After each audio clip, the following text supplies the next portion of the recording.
শালার দোকানদারি করি বুঝছেন অনেকদিন যাবত এত টাকা যে বাকি বউ পোলা বান নিয়ে কি খামো না খামো এই চিন্তায় তো বাঁচি না ভাই কলমা কান্দার ছেলে হারেস ভাই আপনার ছেলেন তো বাদ পার এটা। আরে ভাই দুনিয়ার বাকি কইরে থুয়ে এখন আর দোকানেও ওই যে, ওই যে, ওই যে, ওই যে, ওই যে। ওই হারেস ভাই এদিকে আন, এদিকে আন।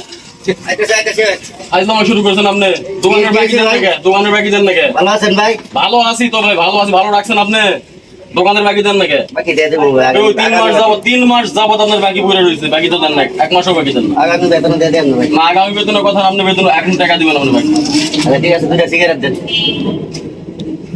উদয় খালি বাকি খায় আমার বউ ফুলাবান নিয়ে আমার খাওয়ান লাগবো না আর আমাদের বাকি কত হইবেন কত? আপনার বাকি হইছে 750 টাকা দুটা সিগারেট দিয়েছেন কত হয়েছে? দুইটা সিগারেট দিছি 760 টাকা হইছে আচ্ছা ঠিক আছে, একবার আপনি 240 টাকা দেন তো আমারে।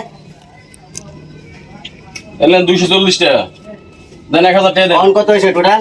অন হইছে 1000 টাকা পুরো সামনে বেতন 1000 টাকা ভাই। না এইটা কথা বলে চলবে না রামজাদার কাস্টমার শালা কেমন কাস্টমার এগুলা কাস্টমার রাখলে শালা বউরে শালা আদি দেখা লাগবো বউরে বন্ধ থাকা লাগবে 2 দিন পরে কাস্টমার আর খেতা মারে তোর মতো কাস্টমার দরকার নাই রে শালা তুই তো আমার দোকানে আর আইস না